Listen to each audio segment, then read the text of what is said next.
A woman saw a sign that said, "Ask your parents to stop the war." She complained that children shouldn't be told to talk with their parents about something as disturbing as war. Another woman disagreed. She said that children should be encouraged to talk to their parents about anything that interests them. How else will children learn? The first woman, who, by the way, has no children, may have wanted to shelter children from the ugliness of the world. The second woman, a mother, realized that children have to learn to live in the world and to cope with its dangers. Most parents hold both views. They'd like to be able to insulate their kids, but they know they shouldn't.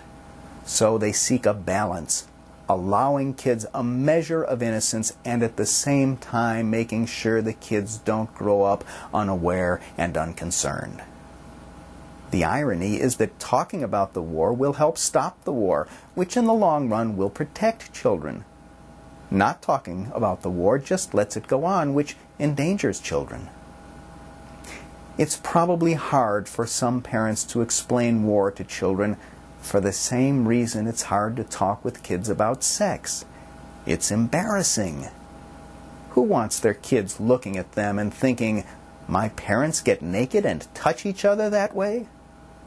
Who wants kids thinking, "Why can't adults stop having wars and just get along?" I'm sure that parents in Iraq do talk with their kids about the war. They'd have to. The war is all around them. Kids ask questions. But in the U.S., we don't see the war and our kids don't experience it, so we can pretend it isn't anything for kids to be concerned about. Someday we may have another war here in the U.S. What will we say to our kids then? Will we tell them that bad people from far away are to blame?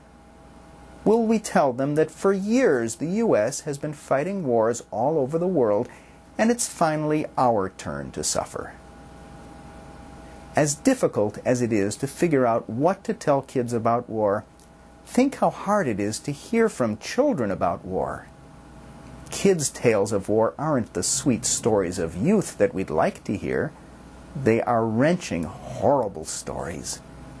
And think how hard it is to hear one's own children tell about the people they killed and maimed when they became soldiers and went to war.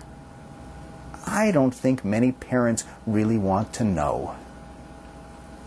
There's a reason we hear people talk about our soldiers fighting for freedom, and we don't hear them talking about what our soldiers are really doing on a day-to-day basis.